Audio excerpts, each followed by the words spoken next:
Siapa pengen hajatnya dikabulkan, baca ini istighfar banyak-banyak. Ini ijazah dari Syekh Nawawi Al-Bantadi. Ya, istighfar banyak-banyak. Jadi istighfar itu bukan hanya untuk meminta agar kita diampuni dosa. Tapi kalau sudah dibaca terus jadi wirid, kalau dosa sudah diampuni, pintu rezeki akan mudah dibuka. Kita kadang terhambat rezeki itu gara-gara dosa maksiat yang kita lakukan. Maka ijazah ini bisa kita amalkan 100 kali satu hari, siap subuh bisa. Bahkan kalau kita punya hajat yang besar, kata Syekh Nawawi Al-Bantani, kalau punya hajat yang besar,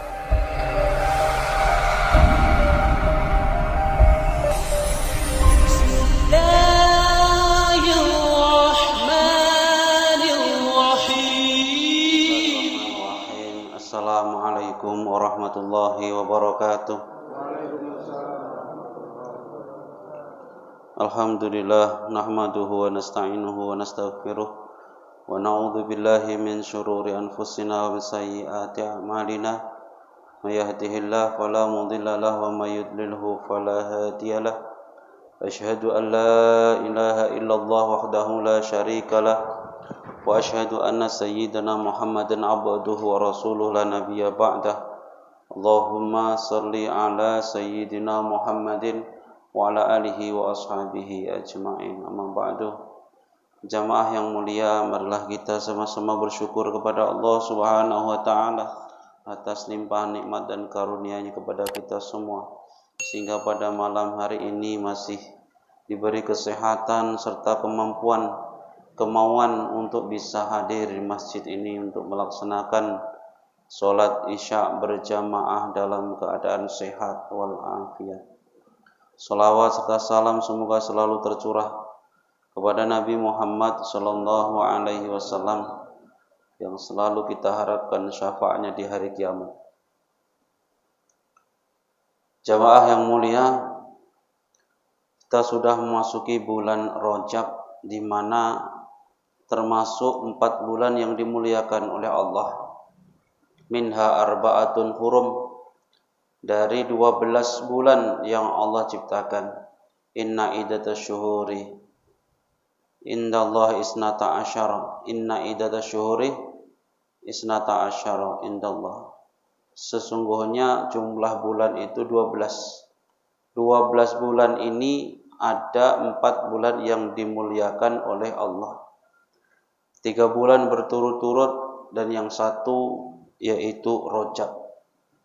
3 bulan yang berturut-turut yaitu Dzulqa'dah, Dzulhijjah dan Muharram. Yang 1 tidak berturut-turut yaitu sendiri, yaitu bulan Rajab. 4 bulan mulia ini kita muliakan dengan runtutan ibadah-ibadah. Jangan berbuat maksiat di bulan 4 ini, terlebih di bulan 4 ini. Kalau bisa 4 bulan yang mulia ini kita muliakan dengan ibadah-ibadah yang seperti puasa, seperti sedekah, seperti banyak-banyak bertaubat, istighfar kepada Allah Subhanahu wa taala. Syekh Maimun Zubair Syekhina pernah berkata, bulan Rajab kemuliaan terletak di 1 sampai 10. Bulan Sya'ban terletak di tanggal 11 sampai 20. Bulan Ramadan terletak kemuliaannya pada 21 sampai 30, yaitu yang di sana ada malam Lailatul Qadar. Maka carilah kemuliaan di bulan-bulan ini. Rajab ini bulan menanam, Sya'ban bulan untuk memupuk, dan Ramadan bulan untuk memanen. Kalau pengen manen nanti di bulan Ramadan, maka mulai bulan Rajab ini kita harus banyak-banyak menanam ibadah-ibadah seperti kita tingkatkan panen tanam sedekah, seperti panen kita tanam istighfar, kita tanam puasa. Banyak latihan sekarang, nanti di bulan Sya'ban dipupuk, bulan Ramadan kita sudah panen dengan mendapatkan malam Lailatul Qadar. Amin Allahumma amin. Ada seorang sahabat ditanya tentang bulan Rajab, bagaimana Nabi itu ibadahnya di bulan Rajab. Maka sahabat menjawab, Nabi itu kalau bulan Rajab puasa sampai seakan enggak berhenti-berhenti puasanya. Yasum ka'annahu la yuftir. Dan Nabi juga aftara ka'annahu la yasum. Tidak puasa seakan-akan tidak pernah puasa lagi. Ya, gini ya. Nabi kalau di bulan Rajab itu kayak selalu puasa seakan-akan sampai enggak akan berhenti puasa. Jadi pertama itu puasa terus, hari pertama, hari kedua, hari ketiga. Sampai sahabat menyangka Nabi tidak berhenti puasa di bulan Rajab. Tapi kadang-kadang nampak juga sahabat Nabi tidak berpuasa di bulan Rajab seakan-akan tidak lagi berpuasa di bulan itu. Bingung nggak? Bingung ya? Artinya apa? Di bulan Rajab itu kita tidak usah mengkhususkan untuk beribadah, apalagi ibadah puasa. Kalau mau meningkatkan ibadah, silahkan. Di bulan mulia, Arba'atun Hurum, 4 bulan yang mulia ini memang dianjurkan untuk meningkatkan ibadah, yaitu Dzulqa'dah, Dzulhijjah, sama Muharram. Silahkan muliakan dengan rangkaian ibadah, tapi jangan dikhususkan 4 bulan ini saja. Kemudian yang bisa ibadah kita tingkatkan salah satunya adalah dengan banyak-banyak bertaubat. Taubat dengan cara membaca istighfar. Istighfarnya Nabi satu hari 70 kali minimal. Wa fi riwayatin 100 kali. 70 kali dan kadang sampai 100 kali.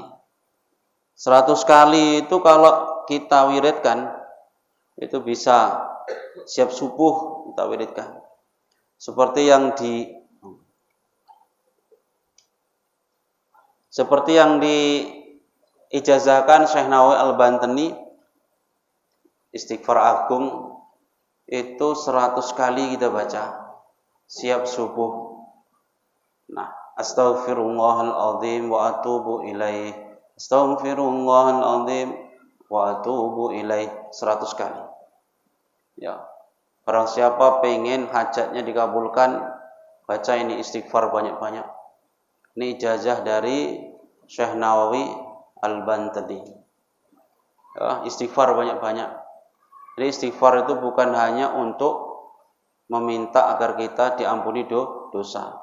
Tapi kalau sudah dibaca terus jadi wirid, kalau dosa sudah diampuni, pintu rezeki akan mudah dibuka. Kita kadang terhambat rezeki itu gara-gara dosa maksiat yang kita lakukan. Maka ijazah ini bisa kita amalkan 100 kali satu hari, siap subuh bisa.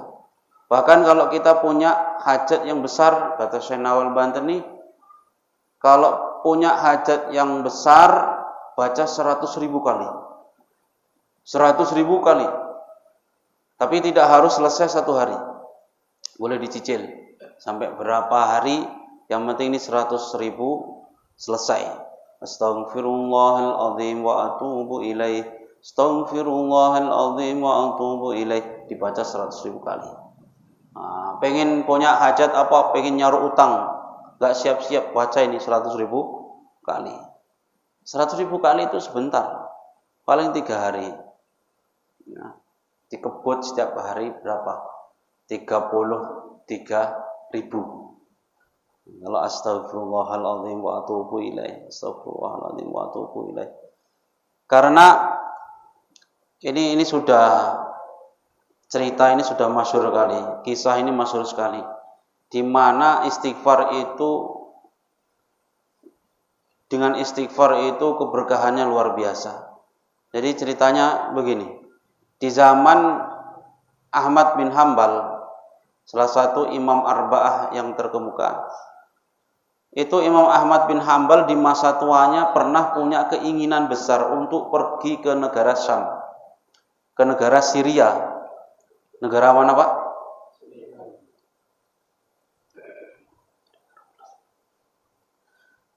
Beliau itu berada di Irak, di Baghdad, sama seperti Imam Syafi'i, di Irak, di Baghdad.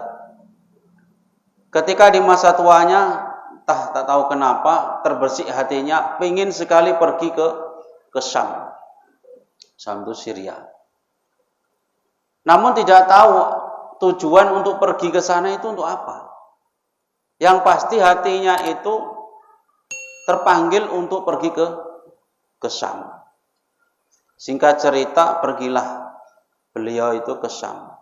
Sampai di sana sholat zuhur berjamaah.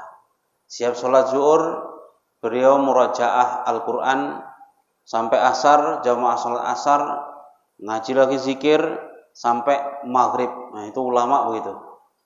Zikir, baca Quran, zikir, siap maghrib, zikir lagi sampai isya, siap isya, minta izin kepada penjaga masjid, merbot. Kalau bisa kami minta diizinkan supaya boleh tidur di masjid ini, kata Ahmad bin Hambal. Tapi kata orang, ini tidak ngasih. Wah, nggak boleh peraturan sini, Syekh. Mohon maaf, peraturan di sini tidak boleh tidur di masjid, kata penjaga masjid. Sini boleh nggak? Boleh, alhamdulillah. Tikap boleh. Ini mau tidur. Tidur nggak boleh. Itikaf boleh. Kalau diizinkan, kalau itikaf sambil tidur? Itikaf ketiduran nggak apa-apa. Oh, itikaf ketiduran nggak apa-apa. Berarti izinnya itikaf saja. Itikaf tapi bawa bantal. Jadi Syekh Ahmad bin Hambal minta izin agar bisa istirahat di masjid. Itu pun nggak dikasih.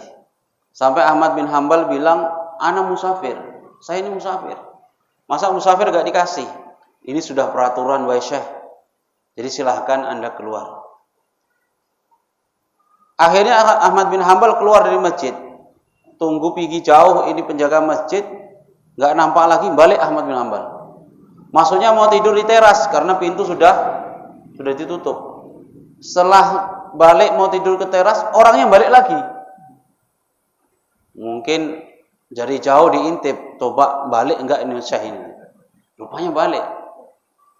Nampak dari jauh, oh balik betul, bandel juga ini Syekh ini katanya. Akhirnya didatangi, Tuhan, ini tadi sudah kami bilang tidak boleh istirahat di masjid.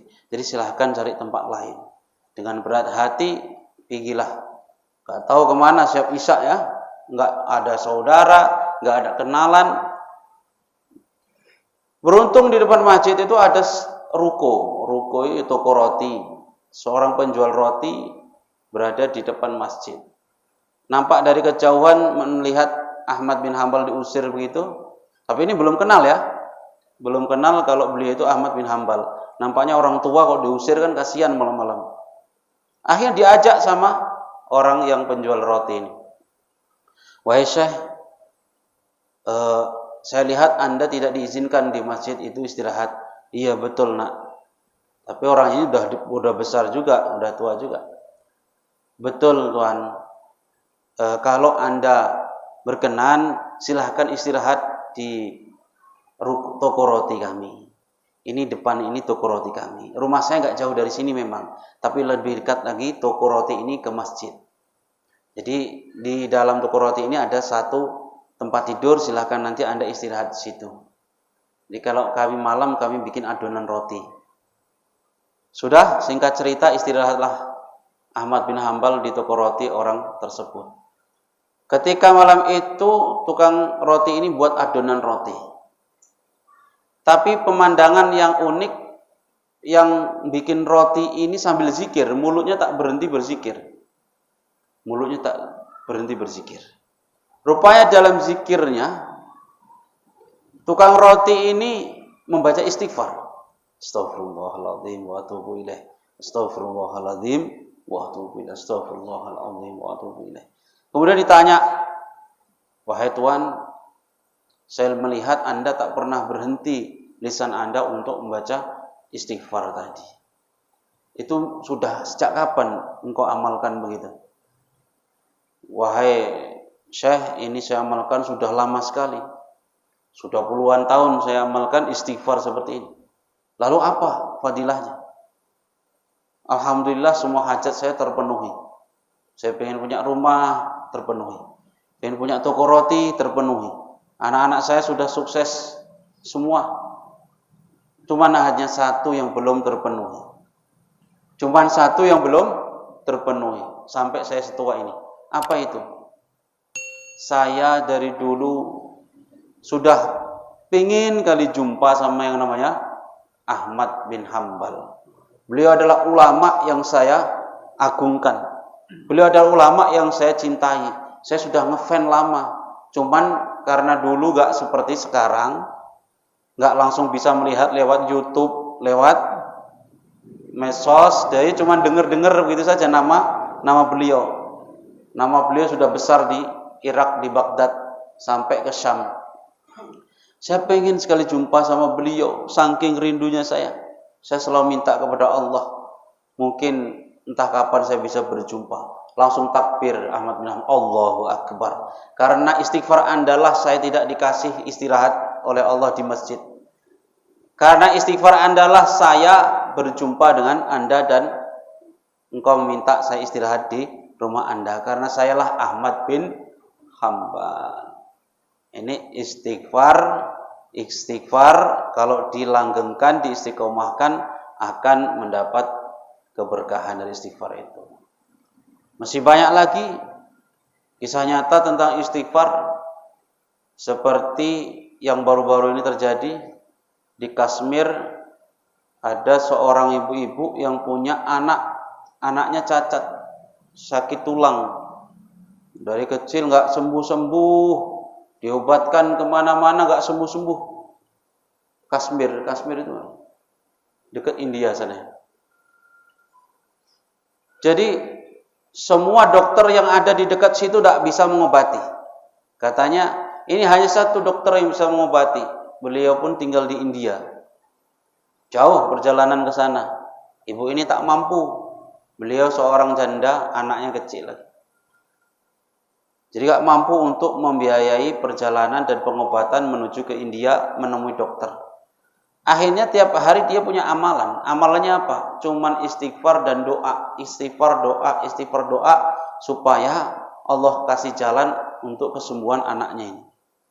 Singkat cerita, suatu hari dokter ini ada jadwal seminar. Yang seminar ini harus keluar dari India.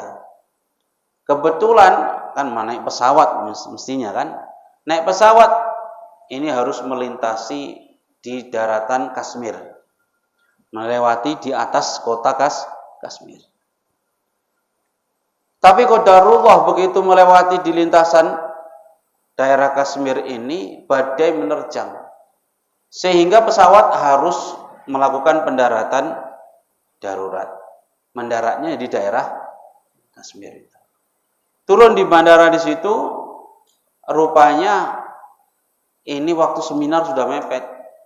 Jarak tempuh dari Kashmir menuju ke tempatnya itu kalau ditempuh dengan mobil itu 4 jam butuh waktu. Sementara waktu rapat tinggal 6 jam. Ini harus tetap dikejar. Akhirnya nyewa mobil. Ya sudah naik taksi. Setelah naik taksi ternyata di perjalanan tetap badai masih menerjang. Masih lebat-lebatnya. Akhirnya supirnya bilang, "Tuan, kita harus terpaksa berhenti. Gak bisa ini kita melanjutkan perjalanan. Kenapa? Karena badainya masih mengerikan." Ya sudah, kita berhenti sekitar sini, kita minta izin sama warga agar dikasih tempat istirahat. Berhenti di daerah situ, akhirnya ngetuk rumah warga, berhenti mobilnya. Ngetuk rumah warga, akhirnya dibuka, adalah ibu yang anaknya sakit tadi. Ibu yang anaknya sakit itu tadi. Assalamualaikum, dua-dua muslim. Assalamualaikum. Waalaikumsalam. Ibu bisa minta tolong istirahat kami sebentar di sini? Oh bisa tuan, silahkan istirahat. Begitu masuk rumah dibuatkan hangat, minuman hangat. Mendengar rintihan anak yang kesakitan tadi, anaknya yang sakit tulang tadi. Ditanyalah sama dokter ini, tuan, bu, ini kenapa anaknya bu? Ini tuan, anak saya sakit sudah sejak kecil. Kenapa tidak diobatkan? Bukan tidak diobatkan Pak, apa tuan, tapi sudah kami obatkan kemana-mana, tidak ada yang bisa mengobati. Katanya hanya satu orang yang bisa mengobati, yaitu dokter si Fulan. Sudah mulai paham dia, sudah mulai sadar. Si Fulan yang disebut itu adalah nama dokter yang itu tadi. Dokter Fulan, namanya tidak disebutkan. Hanya beliaulah yang bisa mengobati.